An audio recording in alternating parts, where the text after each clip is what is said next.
lounging, son. Welcome back to the Comic Lounge. My name is Ryan, And I'm Manny.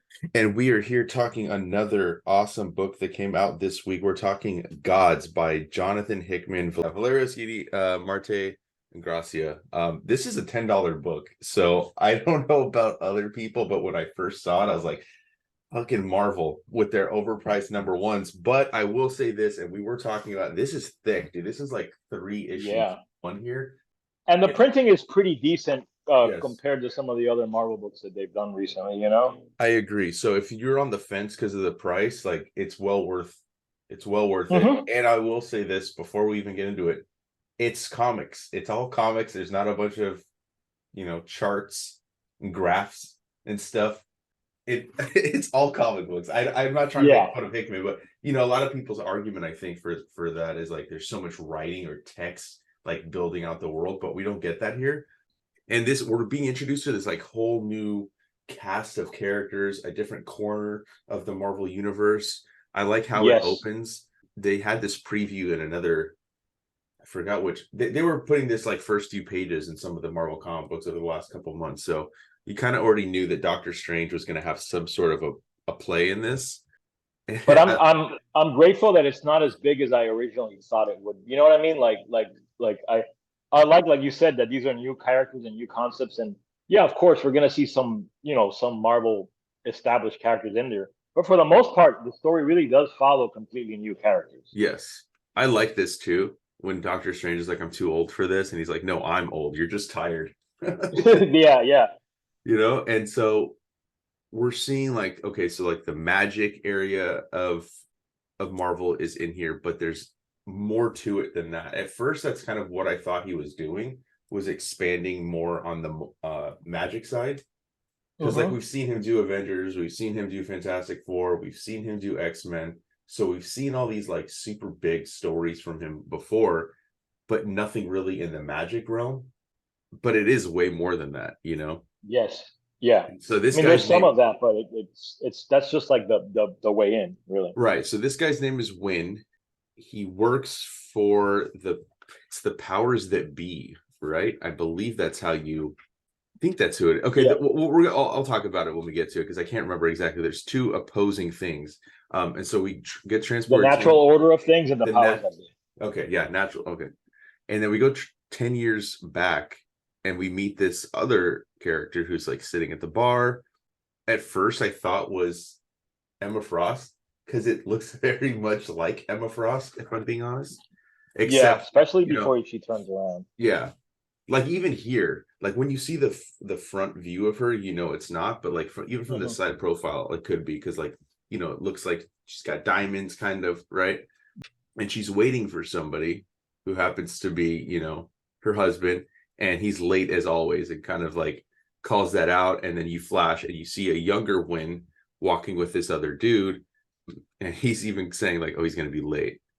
And they're arriving at this like weird manor, right? And everybody's wearing it kind of reminded me of like Hellfire Gala a little bit. Yeah, like Eyes Wide Shut too, like that movie, like you have like these rich decadent people.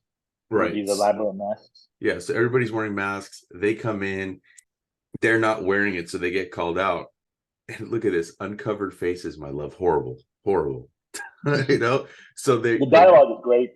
Yes, the dialogue is fantastic.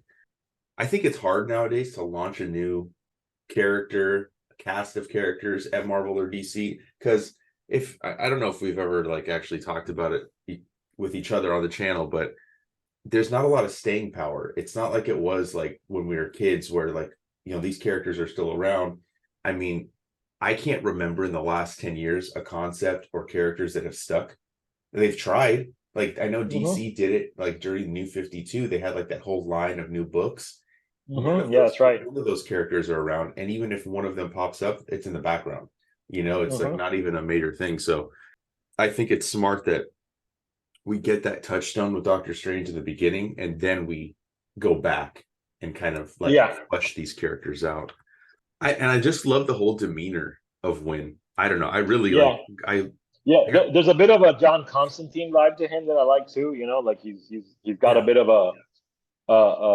of a witty response to things, and like he's obviously But kind of like he seems morally gray at first, but he's not like as cocky. That's the only difference, I would say. yes, Like he's a correct, little yeah, bit he's a little bit more likable as a person. yeah, because I love Constantine, but he's an So do I. asshole. You know what I He's a mean? Like, fucking douchebag. Yeah, I mean he's a great yeah. character. But yeah, this is definitely he's a way more likable. But I love that we just kind of like we get thrown into this. Like we don't Hmm. know anything about them. It's not spending time giving us a bunch of backstory on who these characters are. We're just thrown into this like random situation.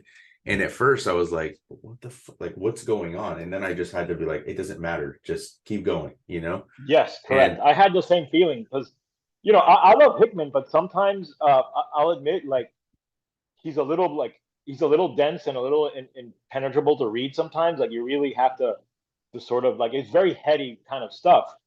But yes, with this, even it seems like he's just sort of really focusing on the storytelling and just letting you enjoy the introduction of the characters, what's going on. Like you said, without filling your head with graphs and charts, which admittingly I like, but he's doing something new here. Not it only in the concept, but in the way he's telling the story. yeah, for some reason, like East of West just kept coming into my mind while I was reading this, and I don't know why. I'm not saying this book is anything like that, but for I've some never read that reason, actually. you should. For some reason, that's what it felt like in terms of like you're in this world, dude, and then you will slowly learn what everything is all about. Just in terms of that, not actual concept of East of West. It's nothing like that. For some reason that book kept coming to mind when I was reading it. Maybe it's because like maybe I had a similar reading experience when I first read that, and how I'm like, man, like immediately I liked it. But yeah, so like we don't even learn like who they are to each other. We just see I don't want to call him like a sidekick, but he kind of feels that way a little bit, Yeah, you know. but they have a great back and forth. Yes. Like their little back and forth is fantastic, and like it's you can tell that these characters have a history without having to be like told, just by the way they're interacting. Yeah, and he's even like, so he'll go to him and ask him, because he's whatever this thing is that he's holding is communicating information to them. He obviously has all the information that Wynn would need for this mission that they're on, right? They I end love up the in bars called Bread Roots. Yeah, they end up investigating these people.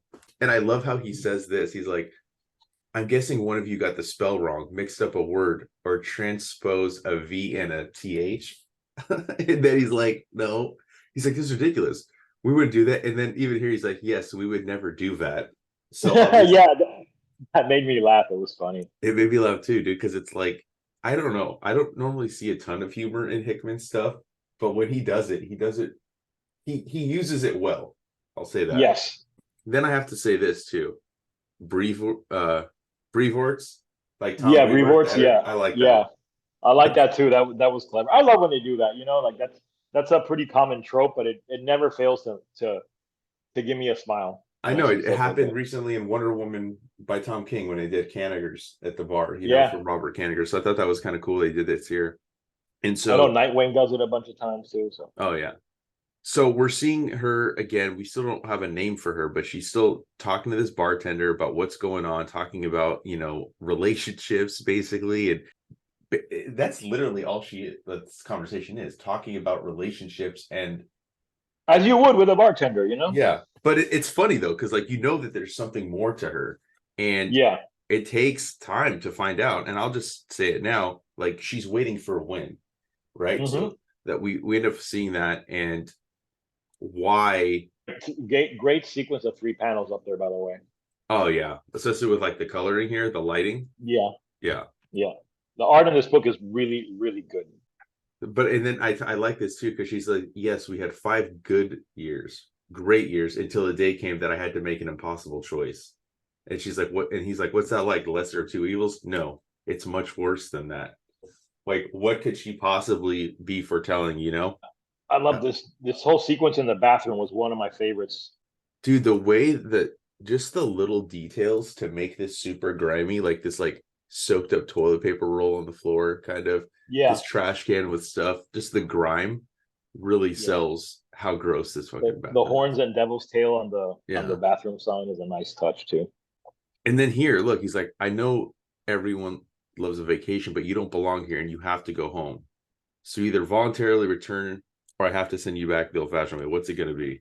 He's talking to the demon.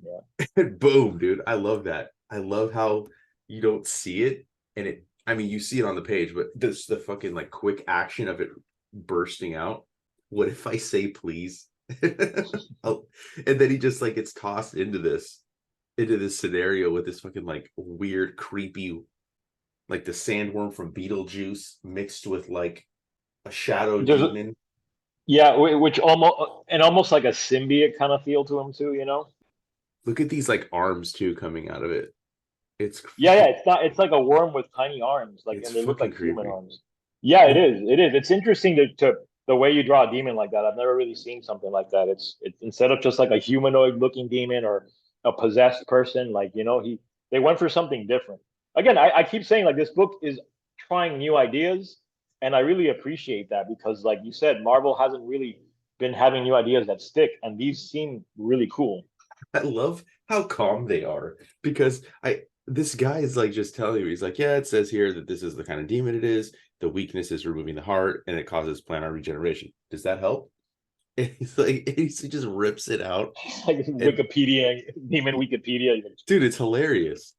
And then we, jump back to this bar and now they're meeting. And now we finally get this chick's name. Her name's Aiko. And then we have this back and forth.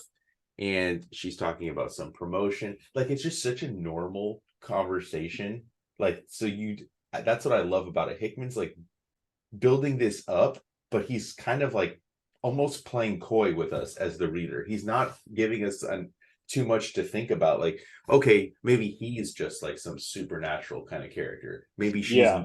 a normal character that has no like entry point into that life. But then we're gonna see that it's a lot more than that. And because like even here, she's like, last year I figured out who you really are. And this, I love this. This reminded me of kind of like when you say Constantine, like this, like kind of like smug almost look as Yeah. he's talking to her. I And love these pages where they're talking with the 9 panel grids. yeah, sometimes It's these can work, sometimes they cannot. Sometimes they can yeah, feel like just like, okay, it's just a bunch of talking heads. You can get but bored. they're clever as But like you see some of the panels like on that second page, like the two that they cross into each other and like yeah. it's using the rigidness of it to like give you like a clean scene of conversation, but it's still inventive and playful at the Yeah, same and time. also it's like there's so much information you're getting in these two Yeah. pages. Like you're learning basically a ton of backstory. He's the avatar of the powers that be.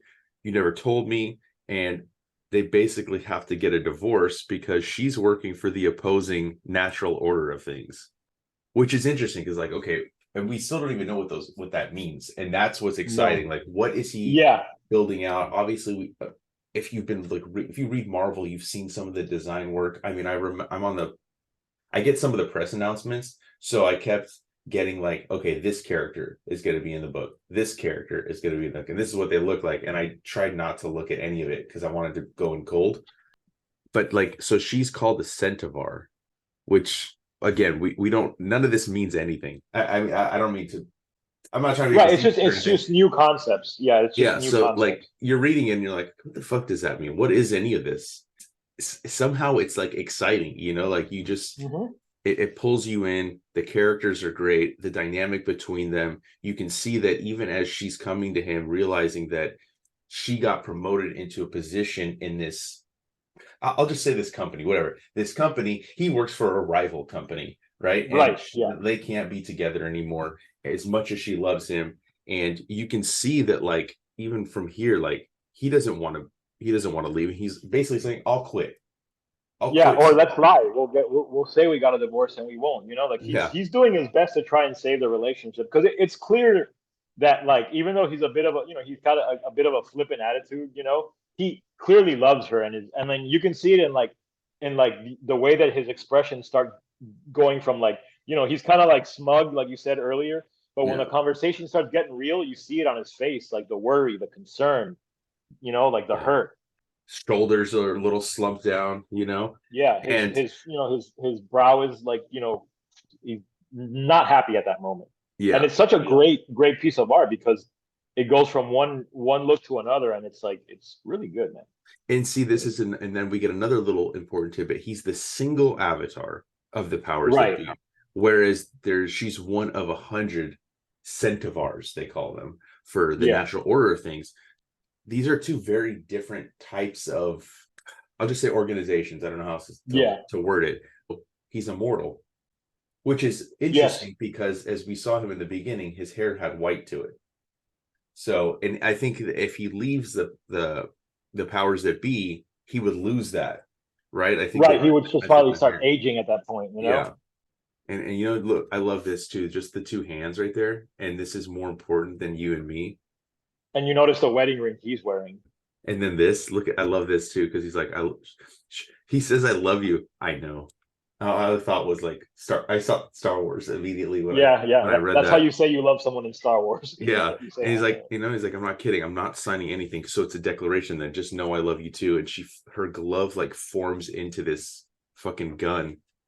And he just gets blasted. So Dimitri's just standing there, looks down. I don't know why, but that also made me laugh how he just kind of like looks down and sees Yeah. his partner just chilling there. But then you notice he's also wearing white. So I'm like, who does he work for? Like I don't know. The outfits kind of to me looked very similar, or maybe they could be working for the same place, but I don't think he is.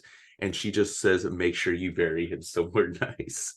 And then like we said, we get back to the present, and you see this fucking scar on his face, his eyes, His, obviously like a glass eye. And yeah. he comes upon Doctor The Strange's Sanctum house. Sanctorum. Yeah. Yeah. I love this. Should I ring the doorbell? No, they know we're here. Yeah. So Wong answers, and he's Yeah. like, it's hard to remember. And then he's like, and then Dimitri kind of calls that out. He's like, of course you do. And he just reads this whole fucking like scenario of like Wong, was he gambling? In Kunlun, the Yeah. city where Iron Fist Gambling is in from. Kunlun, talks about going the hot springs in Jotunheim.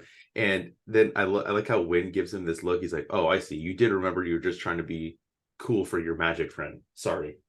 I mean, again, lots of humor and like and it's all in the dialogue, man. It's Yeah. it's really cool. And I don't think I've read a book but from Hickman that was this funny. No, yeah, definitely not. And we go to the Library of Worlds, you can kind of pick out some of like the major cast of characters in Marvel. You can see Doctor Doom over there, Scarlet Witch is over there, Mr. Fantastic. And so I mean let's maybe not get too much into spoiling the end of the book. But we can kind of like briefly talk. I don't want to ruin too much of this for people if they haven't read Yeah. it. But a Babylon event is happening. This dude is a centaur. Obviously, you can tell by his outfit. And shit is going down. Like this fucking dude was like, I don't even know what the hell this is. Like you see these things like growing off of his face. I do like to mention here that they're worried about what protomage Cubist core, long thought dead, who disappeared years ago. Again, new concepts, but they do bring in some Marvel stuff because he says whoever Cubist core is has the staff of the living tribunal, and that's Yeah. when I was like, all right, this is getting really cool now because like now it's getting cosmic. Yeah. See, he's mixing so many different things in here. Yeah, now it's getting cosmic. Not just magic but cosmic. Yeah. Look at this. And then even, we got Jericho, Dr. Voodoo talking Yeah, to Doctor Strange. He's like, I believe it was Jericho. This is the real power of the staff of the living tribunal. The user and the staff can write a spell and rewrite reality in a continuum, leaving no room for a counter spell. So this is about to get like insane, dude. Obviously, right? We see this fucking shit happening at the roof.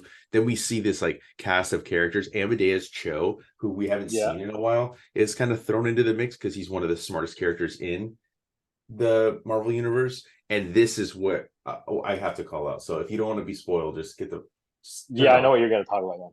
Dimitri picks this penny up off the ground, shows it to Win, and he's like, it's a penny. Nope, that's a John Wilkes Booth penny.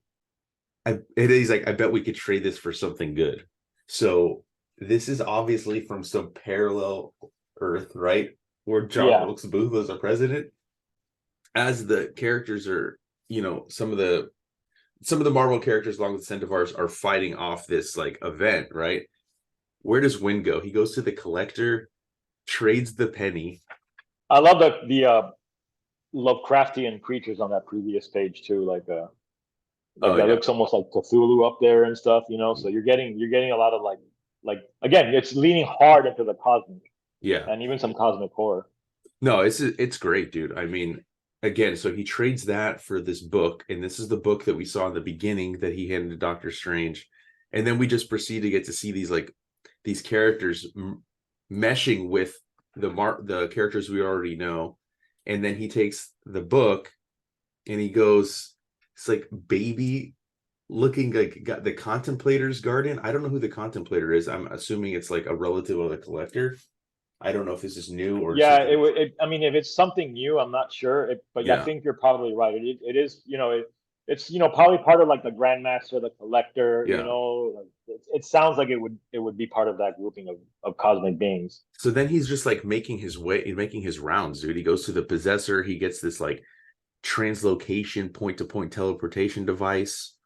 It goes into this specific realm, and then he uses that to take out this fucking whatever the hell you want to call this person that has the staff.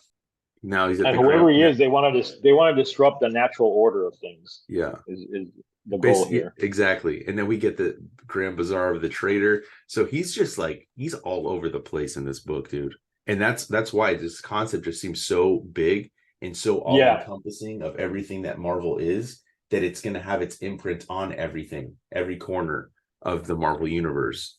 Just amazing, dude. And the art is Beautiful fantastic. page. I love the coloring on that. And again, you got your Lovecraftian sort of creatures, like eldritch shit. And look, this guy that has the staff too even calls out. I believe he's talking. Yeah, he's talking to Win because he says, I have broken the natural order of things, upset the balance, ended the dreams of dreamers. It's only fitting that I bring the powers that be to heal as well. My master has a box just for you, Avatar. He's built you a home. I will take you there. I will show it to you. Nope. I don't think so, dude. Like he fucking makes it out.